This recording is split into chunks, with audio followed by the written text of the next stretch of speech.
Welcome to the OI podcast. We are again broadcasting from home, and we are picking up our discussion this week from the last time we talked about an ancient Egyptian spell that incites desire and compulsion.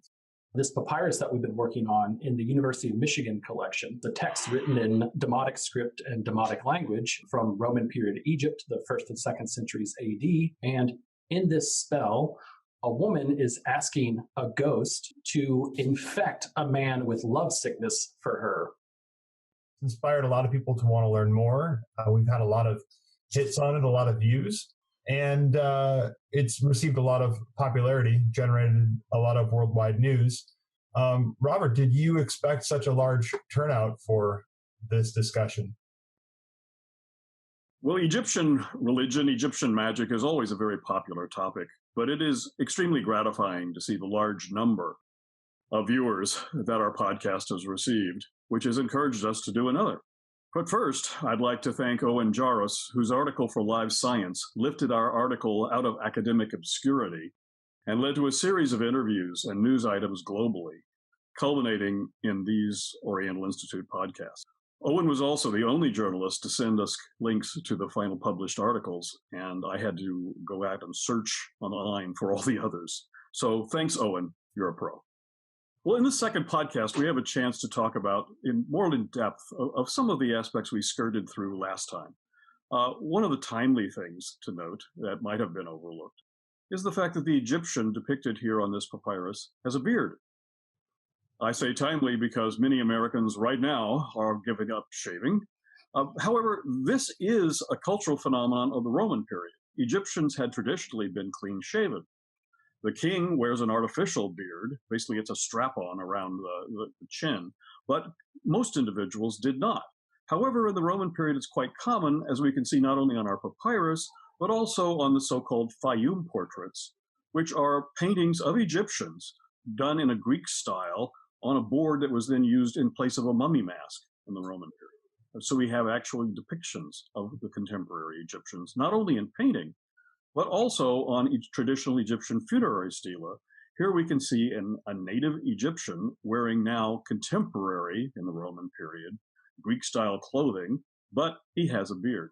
And here he is in association with Anubis, the god who will figure predominantly in our spell.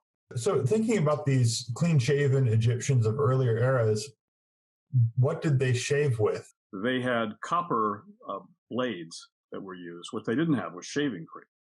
And it is unlikely that you would have had hot water, so it may be a very unpleasant experience in the process. Of course, the Egyptians actually had barbers, professional barbers as well. And those were individuals who worked around town who would carry a bowl of undoubtedly cold water, and they would have their copper blades. And we have some of these in our Oriental Institute collection, as a matter of fact. Hopefully you'll be able to see those in the future when people can tour our galleries once more. Interestingly enough, we have some remarks on the quality of those barbers. We have a statement in a wisdom text from the Ptolemaic period, around the 300s BC, where an individual says, "If only my mother were my hairdresser, that she would do what is nice." Did they shave for fashion or for comfort, or was there any status involved? The requirement for shaving is only for the priestly caste, that you had to shave in order to be on duty in a temple. But for other individuals, there was no such official requirement. It was just the popular style. We do have examples of mustaches that come in and out of favor. In the Old Kingdom, in the Pyramid Age, we have some very prominent individuals with nice mustaches. In this Roman period, why did the style change? To a certain extent, it's probably imitation of Greek fashions, so that people are imitating Greek or Latin fashions. Well, Latin fashions themselves imitate Greek philosophers. The other interesting thing about last time's discussion that might have gone unnoticed is while what we have in this particular text is a desire to make a man lust for a woman, we have just the opposite preserved in some spells, especially a Coptic spell that Foy alluded to, that we own in the Oriental Institute, which is designed to make a man as limp as a rag on a dung heap, which answers the burning question, What did the ancient Egyptians use for toilet paper? Of course, we all want companionship in one form or another, and this particular spell is an extreme version of what many people may be suffering through right now, the desire for interpersonal communication or contact. But this is contact with force and with demons and with lust. And we can see that very clearly depicted with Anubis in the act of shooting an arrow of his forces directly into the body of the intended victim through the agency of a ghost. So you're calling upon a ghost, and you will ultimately be placing this spell with a mummy to invoke his power. And so what is happening is that the god Anubis is being asked to compel a ghost in the underworld. For the Egyptians, the underworld is the west because that's where the sun sets. And it is thought that the dead also follow the path of the sun and go into the west. And that term for underworld survives into the Christian period where Amenti gets recast, not as the underworld for the blessed dead as it had been in earlier periods, but as hell. And in this particular case, you're trying to invoke a hellish notion for any specific individual. So since Anubis is Pharaoh in the West, he is the appropriate individual to compel other ghosts to perform acts for this particular woman. And that's what we see in our papyrus. The way in which Anubis actually does that is also interesting, because the bow and arrow that he shoots, we can see outside of our papyrus on gems that you could carry around with you. This was published by Sir Flinders Petrie, the father of Egyptian archaeology, in 1927. And this is something you could carry around on your person to essentially produce the same kind of effect that the woman who wrote this papyrus, or had this written for her, I should say, that this would be your amulet to walk around with you to get that result. And we can also see that adapted for something contemporary with our papyrus, with a Roman-style depiction of Anubis with the bow. So we can actually get this image that we have on our papyrus in a variety of settings, showing it's not unique to this one text, but is part of the understanding of the Egyptians of what Anubis can do and how he does it. We can see here from Brooklyn, there is a stela showing various demons who are associated with the Sphinx god, whose name is Tutu, who is the controller of demons, demonic forces, and right in the middle of the demons above Tutu, who's back, the middle figure, actually third from the left, is our god Anubis. Here he's not using a bow, he's got a knife, but he is with a whole group of other demonic forces.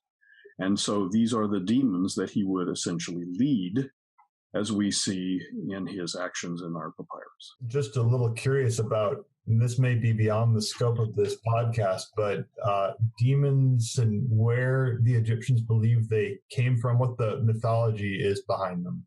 Yeah, they're assistants to the gods. So it's on a sliding scale between humans and gods. They're somewhere in the middle, compelling forces, so somewhat like demons in Christianity, although they're not inherently evil necessarily. They're messengers of the gods. We have reference to them. We have a reference to messengers of the god Osiris, who threatens to send them out of the underworld. So those demons that he's talking about, that Osiris is talking about, live there in the underworld. Presumably these live there also.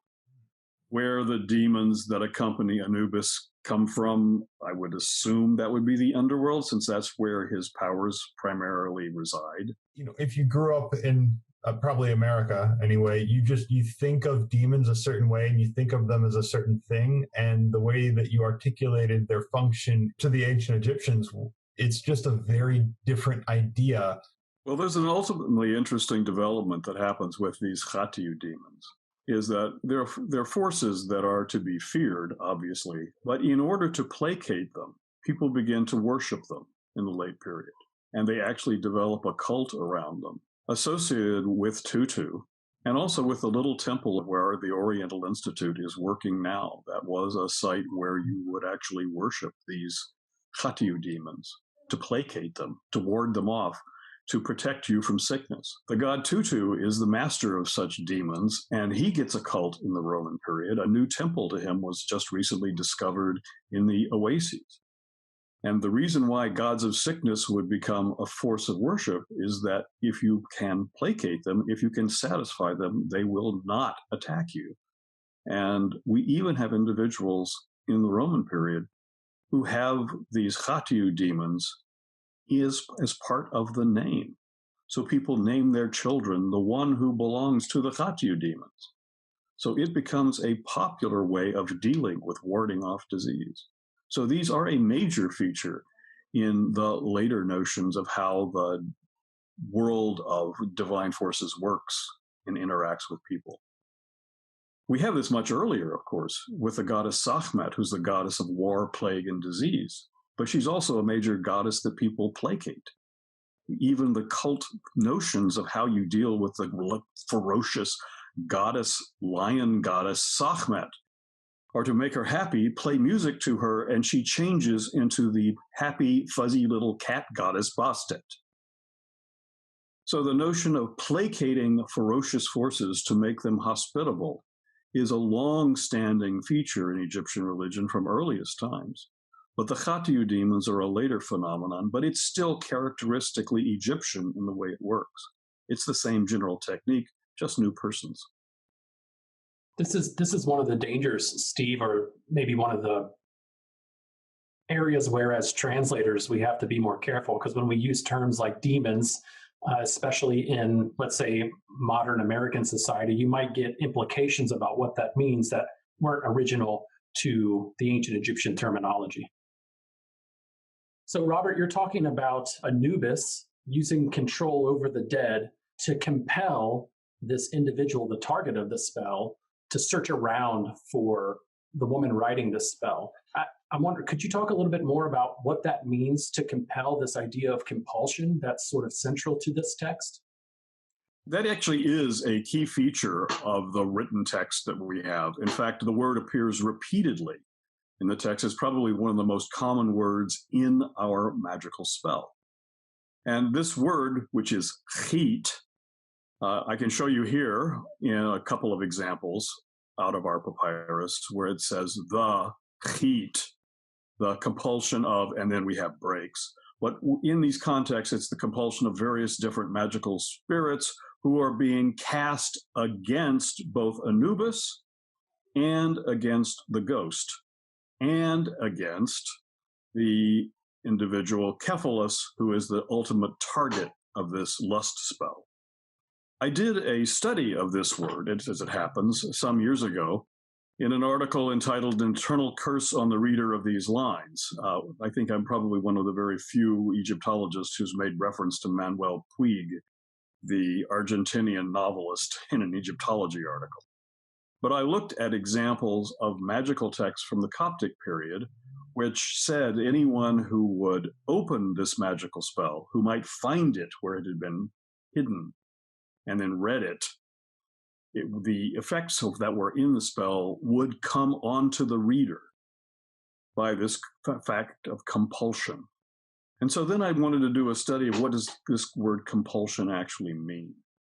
Because it can, the same word, can also mean not merely an abstract force, but specific demons who are Khatiyu demons, which becomes demotic heat. So it's a slight sound shift. And here's a picture of it. You can see written out in hieroglyphs. And the determinative, the little sign at the end showing a figure holding two knives, is indicative of what this word actually means. These are attested from our earliest Egyptian records all the way into the Roman period. And these are slaughtering demons. And it's also related to another word, the word chaut, which is the direct antecedent, I think, of the word chit that we have in our demotic text, because it is what occurs in a text of possession that we get from the third intermediate period, the Libyan period in Egypt.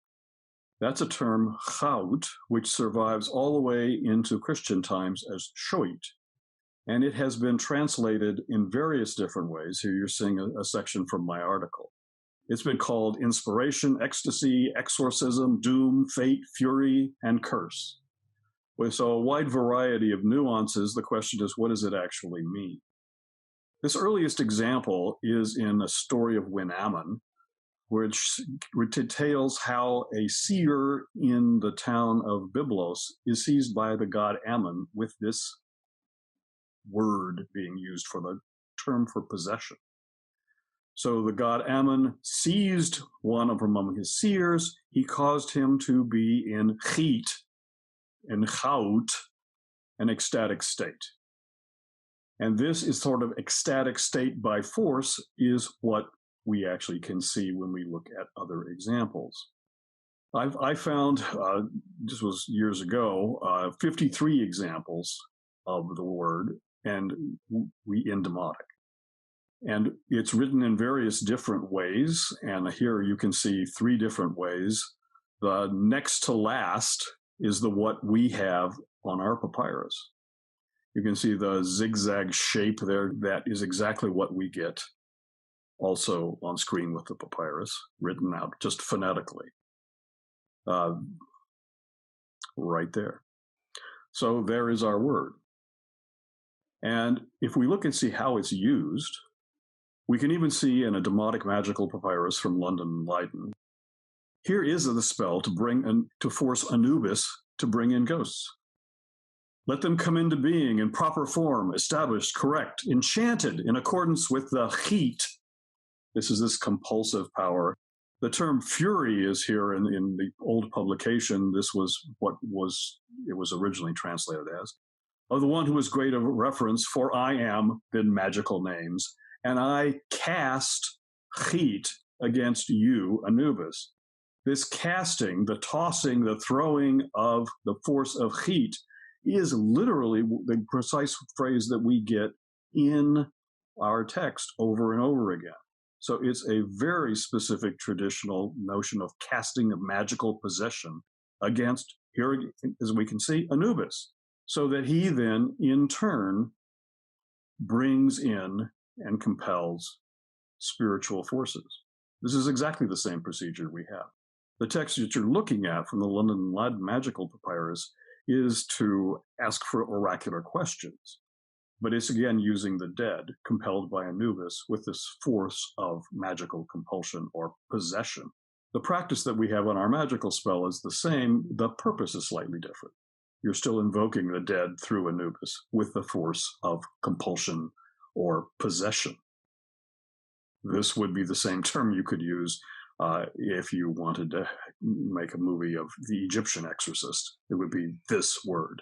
Now, interestingly enough, the way in which that kind of possession it moves on from Anubis into the intended target, in this case, the individual named Cephalus, is found in another demotic magical text, Leiden Papyrus 1-346, which invokes these slaughtering demons. The 12 spirits, who are the Khatiyu demons, who make slaughter, who create disturbance, who hurry through the land, who shoot their arrows from their mouths. And so these slaughtering demons, who are chaut, related to chit, they produce the function of possession by using arrows from their mouths, which goes into Anubis, who is shown using arrows himself to shoot power into the deceased. So both the compelling forces of the demons and Anubis both use this new notion of an arrow shot, one to afflict Anubis, another to afflict the intended target of the whole spell. So it comes full circle. So what is it that she actually wants? What's the word for that, or the term for that? Well, that's an important question because it's the pivotal term in the papyrus. And it was also one of the problematic ones because it is not written in a way that one would expect. You're seeing it here. This is the word. And we have decided that it is actually a writing of the word mer, which in Egyptian means to desire. And here it is written with the determinative, which is on the far left-hand side. That's actually a penis, a hieroglyphic image of a penis ejaculating, which has become super simplified in Demotic script. So we know what the range of meaning is. It's pretty clear. The question is, which verb is it actually?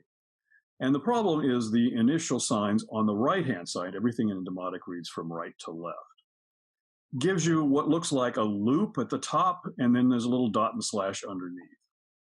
And the sign just to the left of that is a simplified form of a man holding his hand to his mouth, telling you this is a expression of some sort of emotion or thinking. Now, you couldn't possibly imagine by staring at that little bit of ink that that is a man holding a hand to his mouth, because we have a highly simplified script in Demotic. It is essentially like short.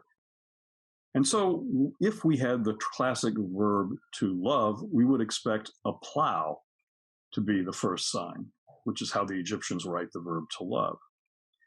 But instead, we've got a circular form, which isn't the way you would expect to write it. So if we look for verbs that might be this example, one of our first choices was the verb rech, to know. Here you can see a sheet from the Demotic dictionary, which shows us an example. In the middle there, you can see what it would look like in hieroglyphs. It's a mouth over a circular form with hatching. On the right-hand side, you can see examples of what that actually looks like in Demotic. And if you go down into the middle, you can see there's an example where they've simply lost the R, which is this little diagonal tick over the top, and it's just this circular form that spins around, which is not unlike what we've got in our papyrus. So it could be that. However, what you want is for something to have the appropriate determinatives as well. And in the new Chicago Demotic Dictionary, we have added examples of rech, to know, with the phallus determinative. And that is the sense of biblical knowing, to have sex with. So is that what we've got here? The problem is it doesn't have the man with hand to mouth. So it's got one of the determinatives, but not two. And the absence of the little diagonal tick is a little disturbing, as is the absence of whatever that is that's underneath it. So while the first shape looks like it could be rech, and it would fit the context, asking that Cephalus know her in the sense of have biblical sex with her. Boy, that is a wrong term. to have knowledge of her in the biblical sense. It doesn't seem to be the right word. So we went back to the local word for love or desire and look for examples there. And here you can see in the middle what it should look like in hieroglyphs, which is a plow, which is quite angular. And most of the examples that you look at show the plow. And by the way, the hieroglyph there is shown going left to right. Hieroglyphs can go left to right or right to left. Demotic is always right to left. So you have to mentally flip the plow. So if you look at these signs on the right-hand side, the rightmost one has this pointed angular form, which is the plow. So we would expect that. And obviously that's not what we've got. But we do have some forms in the Roman period that look suspiciously like what we actually have. It's hard to imagine how anybody could take an angular plow and make it into a nice little circle, but they did. And so there is an example under the Roman period, which even has a little stroke underneath it, which is closer to what we've got. The question is, does it also appear with the right determinatives? And yeah, there are some examples of that in the Roman period. So we have the word mer with a phallus determinative there at the end, meaning to lust after. And we even have an example from a romantic tale, a magical tale involving mummies, and loving and lusting, which writes mare with the phallus determinative. Here, this romance of Setna Khamwas, a magician who goes and interacts with mummies and lusts for a papyrus. So if we compare the writing that we've got in Setna, notice that on the left-hand side, we have both determinatives in Setna. We have both determinatives also on our example in the Michigan papyrus. And the circle form that we've got, although it's not an angular plow, is fairly close to what we've also got in Setna. So this is our word.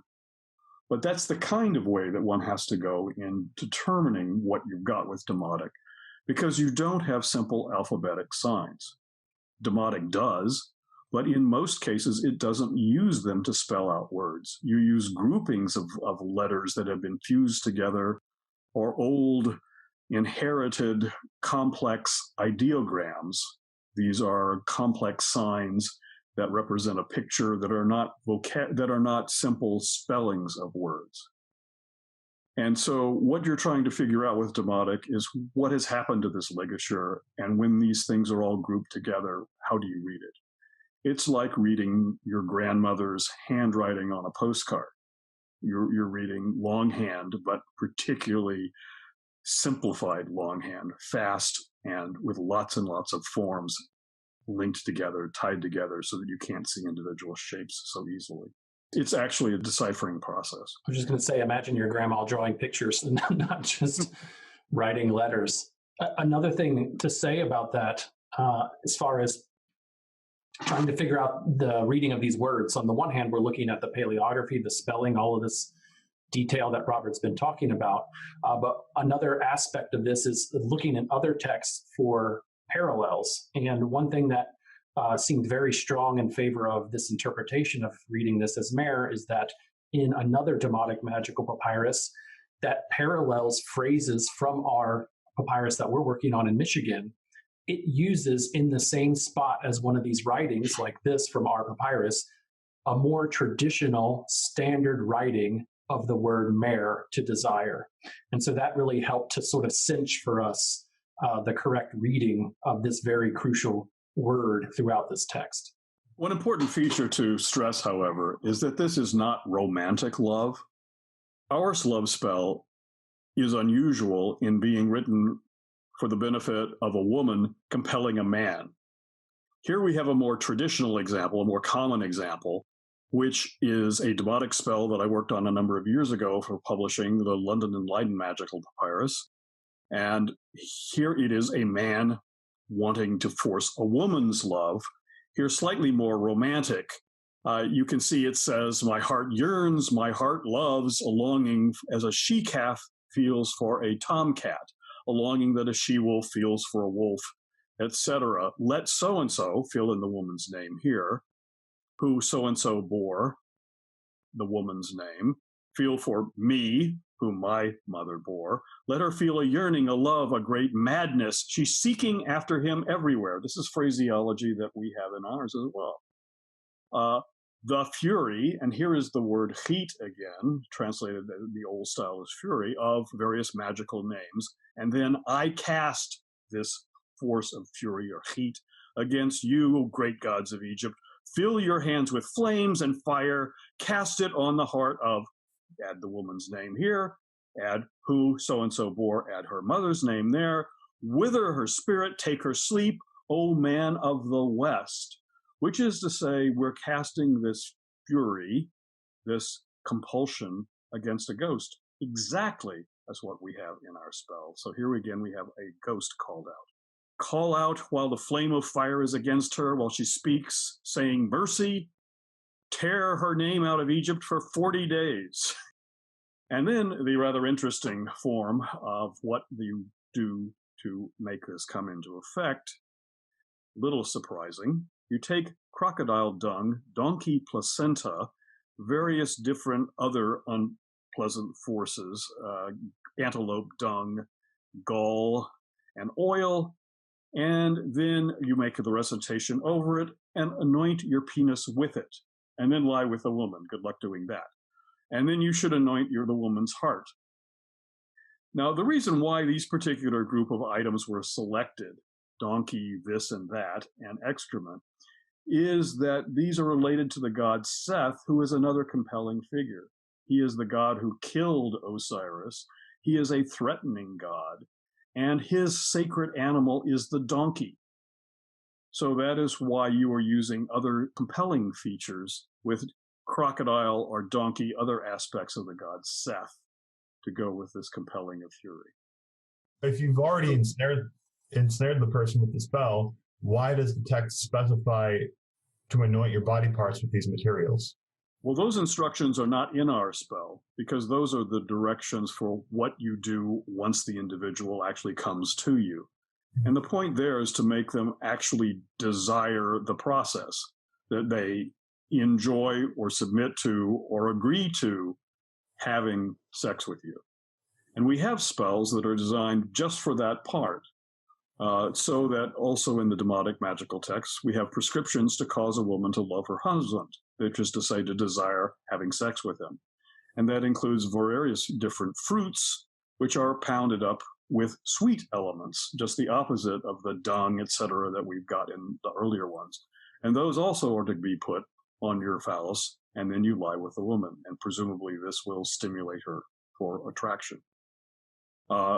More specifically, to make it clear what it means to cause a woman to love her husband, is the following spell, which says to make a woman love copulating with her. Foam of a stallion's mouth, anoint your phallus with it, and lie with the woman. Why? Because a stallion is considered to be a sexually powerful beast, and if you can transfer that notion to you, then you too will be a stallion. Now, while all those spells are designed to bring a man and woman together, we also have, in the Demotic magical texts, spells for just the opposite, to drive them apart. So from, again, the same London and Leiden magical papyrus, we have a spell to cause a woman to hate a man. And to do that, you bring dung and hair of something that is dead, obviously noxious things, invoking the power probably of Seth, and you mix them with flowers, and you put it on a new papyrus, and you say, may so-and-so, fill in the person's name, born of so-and-so, hate so-and-so, born of so-and-so. You recite it 7 times, and then magically say, here are the names, and hurry, hurry, be quick, be quick. That last invocation, hurry, hurry, quick, quick, is exactly, again, a phrasia that we get in our magical papyrus, because that's a traditional notion. Another one, a spell for separating one person from another. This uses a term that's not, this is gender non-specific. Again, employs dung. Again, a papyrus that you write their names on. But here, it says specifically the name of the man you put on there, and you bury it under the doorsill of the house, so that when the man walks over it, the spell will take effect on him. And here are the names, and you recite those. So this gives you a way in which the magical spell actually interacts with the victim and causes them to hate, because he steps on it and makes contact. The idea of trampling underfoot, by the way, is an Egyptian magical gesture, which is a way of showing hostility. That's why kings are shown with foreign enemies trampled down under their feet regularly in Egyptian sculptures and wall reliefs. I've shown you examples of separating a woman from a man, a person from a person, but we also have examples of specifically a man from a man, where again you use elements from a black donkey, so again something that's Scythian. And we know this is specifically a man from a man because it says, I call upon your great name and cause him, fill in his name, to be separated from him, fill in his name. Magical names, etc., separate him from him, because I am the demon XXX, separate him from him. This is a homosexual spell designed to separate man from man. The examples of compelling or separating that we have in magical texts, woman and men, person to person, man for man, continue also when Egyptian religion converts to Christianity. So that in early Christian magic, that is to say Coptic magic, we get a continuation of the practices that had been used in earlier Pharaonic times and in Roman times.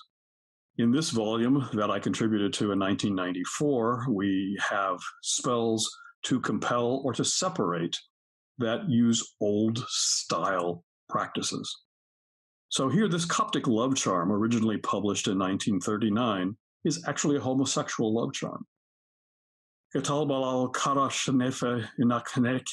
powers of Yahweh Sabaoth and Rus, magical names, I conjure you by your powers and your charms and the places over which you are and your names, that just as I take you and place you at the door and the pathway of Bahelo, the son of Maore, you shall take his heart and his mind, and you shall be master over his whole body. When he stands, you shall not allow him to stand. When he sits, you shall not allow him to sit. When he sleeps, you shall not allow him to sleep, but let him seek after me from village to village, from city to city, from field to field, from country to country, until he comes to me and becomes subject beneath my feet. I, Papalo, son of Noah, his hands full of every good thing, until I have fulfilled with him my heart's desire, and the longing of my soul with a good will and indissoluble love. Now, quickly, do my work. This magical spell for a man has a whole series of elements that we've already talked about before. You're placing it at the door, which is exactly what we saw in the Roman period pagan spell for putting the separation spell under the door. So this will come upon him the moment he steps on the threshold. You're taking control over his whole body, which is what happens in our Roman period magical spell for the woman, because wanting to compel a man, where he cannot stand, sleep, etc., have love and sickness. And that's exactly what we have here. And demanding that he seek after him from village to village is comparable to our magical spell from the earlier Roman period, where we ask that Cephalus make the movements of the constellation spinning round and round, seeking after her everywhere, unlike the non-stopping movement of the heavens. From field to field, from country to country, until he comes to me and becomes subject beneath my feet, specifically the image of trampling that we had referenced to, that I just mentioned, in Pharaonic statuary and in the magical text that you get to separate two individuals, where you place something under the doorway so he'll step on it. Until I have fulfilled with him my heart's desire. This is specifically the word mare that we've talked about in our papyrus. And the longing of my soul with a good will and indissoluble love, then again, the word for mare. And ending up with the phraseology that also finishes off our papyrus, now, quickly. So although this is from the Christian period, and we have individuals clearly of that time, with a man by the name of Noah, for example, the practices and techniques are entirely traditional and ancient. The gods may have changed. Everything else is the same. Now, we can also find in the Coptic period some pretty unpleasant ways to try to separate individuals. And here again, from the same book, my translation, this was a spell that was known to be a curse, but there was some misunderstanding about what it actually was. I was able to figure out what the Coptic was at the crucial point, because there are some really odd misspellings in this particular text. But let me read that for you. And it invokes the Christian hierarchy. Maria, Michael, Gabriel, Suliel, those are archangels. You must bring away by the method of an ulcerous tumor. Arise in your anger, bring her down to a painful end. Put aside marriage and send forth punishment, she putting forth worms, that is to say, Martha.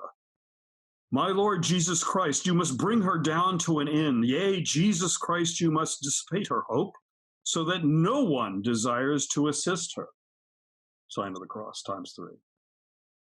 So here we are evoking Mary and the archangels against Martha to make sure she doesn't get a chance to marry someone, clearly indicated to separate her from a potential suitor. And the notion that you are asking these archangels to rise up is exactly what we've got in our magical text asking the dead man to rise up out of the underworld.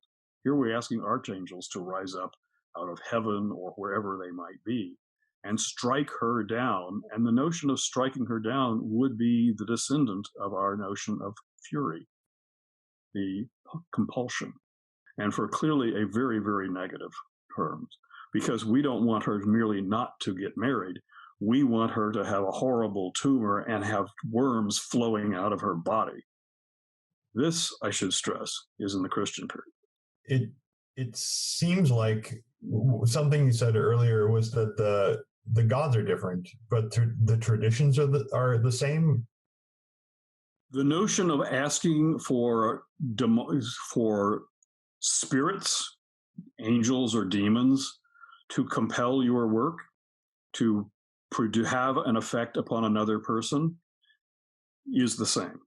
We can find parallels for the demotic spell written in the Greek language, in magical spell here in Paris, where it says, Isis came, holding on her shoulders her brother, who is her bedfellow. That would be Osiris, because Osiris married Isis. And then we have those then paralleled with Greek gods. Zeus came down from Olympus, and all the immortal gods and goddesses came to see the phantoms of the dead.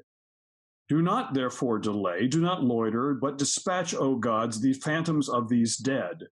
So here we have, again, the compelling of the dead. In Egyptian terms, this would be man of the West. Here we have it translated over into Greek. And these dead, that they are adjured by magical names here, send up the phantoms of the dead to her, fill in her name, and his mother's name is so-and-so, that she may perform the add-in whatever it is you want. The technique for bringing our spell into effect is to place this spell ultimately with a mummy in the necropolis. That would be your ghost that you're activating, that you're forcing to commit this compulsion for you. And we can get a direct reference to that in another magical spell, again, the London and Light magical spell. And here you can see an old translation that I worked on many years ago. A spell to bring a woman to a man. It also sends dreams, so you compel her in dreams to come and want to seek you out. If you do it, you should put it on the mouth of a mummy. It brings a woman. You should write this name on a reed leaf with the blood of a hoopoe, and you should put hair of the woman on the leaf, and you should put it on the mouth of the mummy, and also write it on the ground. Bring so-and-so, bring the daughter of so-and-so to the house, to the sleeping places, your name here, and your mother's name there. So there's very specifically saying how you affect this spell. That's why our papyrus was folded up. You can actually see the creases where the papyrus cracked to be put on or in the mouth of the mummy lying in the tomb. What is also interesting is that this little Coptic papyrus was folded repeatedly and to make it into a very small packet, which was then inserted into a tomb. So it is precisely the same practice. Although we're calling upon angels to rise up, we're putting it with the blessed dead to ask them to be an intermediary or to tell them to be an intermediary. So the technique of using the dead, calling upon spirits and demanding that they do your personal will with respect to another person's love life is the same. Before we leave, let me leave you with an aphorism from an ancient Egyptian literary text, The Shipwrecked Sailor. Wash yourself. Place water on your fingers. So do as the ancient Egyptians recommend. For over 100 years, the OI has been a leading research center for the study of ancient Middle Eastern civilizations. Join us in uncovering the past and learn about the beginnings of our lives as humans together. Become a member by visiting oi.uchicago.edu/member.